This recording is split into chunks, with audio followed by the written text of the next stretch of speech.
Terima kasih sahabat budaya masih mendengarkan siaran kami Radio Republik Indonesia Tanjung Pinang, program 4 Ensiklopedia Budaya Keindonesiaan. Saya Syah Bedelau untuk pagi hari ini di program Pagi Bedelau. Yang sesi pertama tadi kita udah simak tentang festival virtual Bubal Sagu 2020 bersama rekan saya yang Bedelau, yaitu Aisyah Jali Idris bersama yang amat berhormat Datuk Seri Lela Budaya Haji Rida Kaliamsi. Mudah-mudahan menambah informasi khazanah budaya di Indonesia, insyaAllah.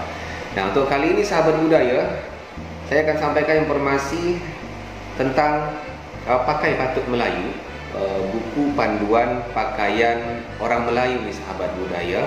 Informasinya saya ambil dari jantungmelayu.com, penulis Aswandi Syahri. Sahabat budaya, bagaimana adat resam berpakaian cara Melayu? Bagaimana sejarah baju kurung teluk belanga dan cekak musang yang populer jadi pakaian orang Melayu di rantau ini, dan pengaruh apa ya yang disaut dari pakaian ala barat oleh cara berpakaian orang Melayu. Nah, dalam sebuah buku cetakan lama yang berjudul Patut Pakai Melayu terdapat jawab. Program FM Ensiklopedia Budaya Keindonesiaan. Sahabat budaya, buku Patut Melayu tercap atau dicetak secara tipografi ini menggunakan huruf Jawi nih sahabat budaya, atau huruf Arab Melayu oleh Matbaah Al-Atas di Johor Bahru pada tarikh 1349 Hijriah bersamaan dengan tahun 1931 Miladiah.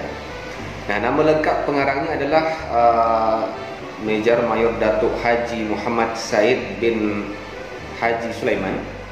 Beliau adalah seorang pejabat kerajaan Johor pada masa pemerintahan Sultan Ibrahim ibni Abu Bakar, yang jabatan terakhirnya sahabat budaya adalah Setiausaha Sulit atau Sekretaris Rahasia Sultan Johor. Dan jabatan ini sahabat budaya disandangnya selama 40 tahun dan beliau pensiun pada 18 Mei 1952. Nah, sahabat budaya, Major Datuk Haji Muhammad Said bin Haji Sulaiman ini lahir di Teluk Belanga, Singapura pada 1876. Ia adalah salah seorang tokoh penting dalam dunia persuratan atau tulis-menulis Melayu di Johor pada awal abad ke-20.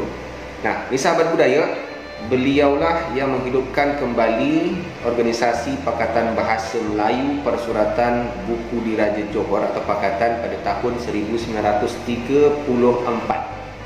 Dan beliau hidup sezaman dengan Pandita Zakbar dan Syed Sheikh Al-Hadi Wan Anom, salah seorang tokoh penting nih sahabat budaya dalam sejarah kepengarangan Riau Lingga. Nah, sahabat budaya, selain buku Pakai Patut Melayu, sumbangan penting Major Datuk Haji Muhammad Said bin Haji Sulaiman dalam dunia persuratan Melayu penting bagi kawasan Johor, Riau dan Lingga adalah Hikayat Queen Victoria, Hikayat Johor dan Hikayat Almarhum Sultan Abu Bakar. Nah, edisi huruf Arab Melayu buku Patut Pakai Melayu ini telah dialih-aksarakan ke dalam huruf Rumi atau Latin oleh Khatijah Hasim yang diterbitkan dengan judul yang sama oleh penerbit Universiti Kebangsaan Malaysia pada tahun 2008. 101,3 MHz Pro4 FM Ensiklopedia Budaya Keindonesiaan. Bersama saya Syahduddin Aznam di Pagi Bedelau. Kita bercakap tentang pakai patut Melayu, Teluk Belanga dan cekak musang. Sahabat budaya, pada masa kini di Johor dan Kepulauan Riau khususnya, dua baju adat Melayu yang sangat populer adalah baju kurung Teluk Belanga dan baju kurung cekak musang nih sahabat budaya. Model Teluk Belanga ini mempunyai variasi untuk perempuan dan laki-laki, sedangkan model cekak musang itu hanya dipakai khusus untuk laki-laki saja. Menurut Datuk Haji Muhammad Said bin Haji Sulaiman, baju kurung Teluk Belanga pada mulanya ni sahabat budaya diperkenalkan di Singapura ya. Ketika Temenggung Abu Bakar ditabalkan menjadi Temenggung Johor menggantikan ayahanda Temenggung Ibrahim Seri Maharaja pada tahun 1862. Nah, nama baju kurung ini mengambil kebesaran nama kawasan kediaman Temenggung Johor di daerah Teluk Belanga, Singapura, yang kini lebih dikenal sebagai Harbour Front. Nah, nama ini juga dipilih untuk membedakan dengan baju lain-lain seperti baju pesak sebelah, baju kurung, baju belah, baju kebaya dan sebagainya. Nah, dalam sosoknya yang paling awal di sahabat budaya, baju kurung Teluk Belanga mempunyai ciri khas sebagai berikut. Ini labuhnya itu bagian bawah baju. Kalau bagi laki-laki posisinya bawah pinggang di sahabat budaya, dan bagi perempuan di bawah lutut. Nah, alas leher bagi laki-laki lebar dan bagi perempuan halus. Sedangkan kocek atau saku baju bagi laki iaitu 2, dan bagi perempuan tanpa kocek sama sekali. Pro 4 FM, Ensiklopedia Budaya Keindonesiaan. Sahabat budaya, dalam perkembangannya model awal baju kurung Teluk Belanga itu diubah lagi pada masa pemerintahan Sultan Ibrahim ibni Abu Bakar. Nah, labuh baju bagi baju laki-laki berada pada posisi aras pinggang dan baju perempuan aras lutut. Nah, leher baju laki-laki dan perempuan halus, sedangkan kocek baju perempuan satu. Nah, begitu juga halnya baju kurung cekak musang di sahabat budaya, juga bermula di Teluk Belanga, Singapura. Asalnya adalah satu corak baju Melayu yang pada masa dahulu disebut dengan baju wan, yang penamaannya berpunca dari nama seorang penduduk Teluk Belanga iaitu Haji Wan Osman, yang nama timang-timangnya adalah Haji Busu atau Tuan Busu di sahabat budaya. Nah, pada suatu hari Haji Wan Osman ini menghadap raja memakai baju cekak musang yang dibuat dari kain yang baik. Nah, raja berkenan dengan melihat baju ini kerana dapat dipasang berbagai butang atau kancing baju dari emas atau permata.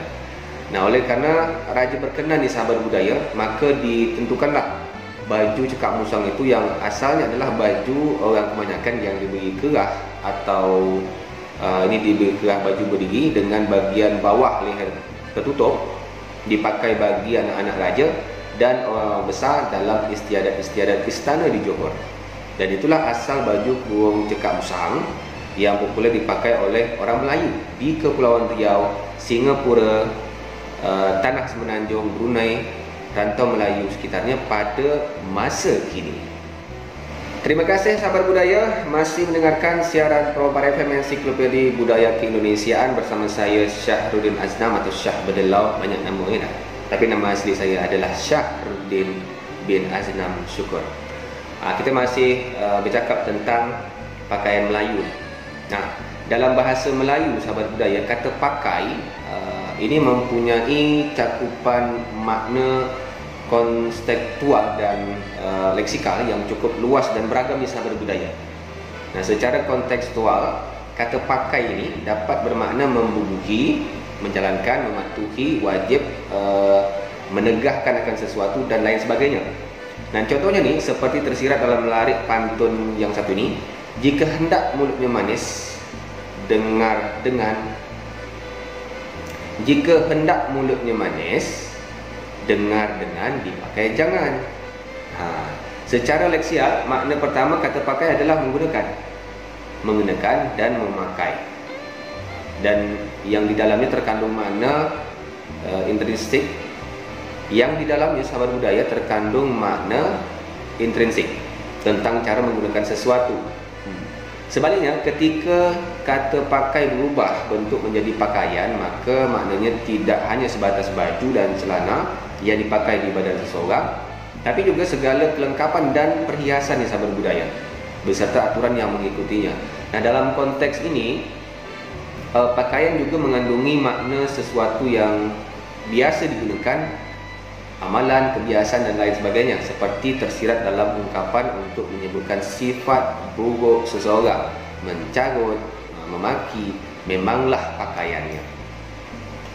Nah, ini sahabat budaya, buku klasik yang berjudul Pakai Patut Melayu yang disusun oleh Mejar Datuk Haji Muhammad Said bin Haji Sulaiman ini mengandungi berbagai penjelasan tentang bentuk dan model baju orang Melayu di Johor yang dikaitkan serta kebiasaan penggunaannya serta aturan yang patut dan tak patut dalam aturan berpakaian orang Melayu.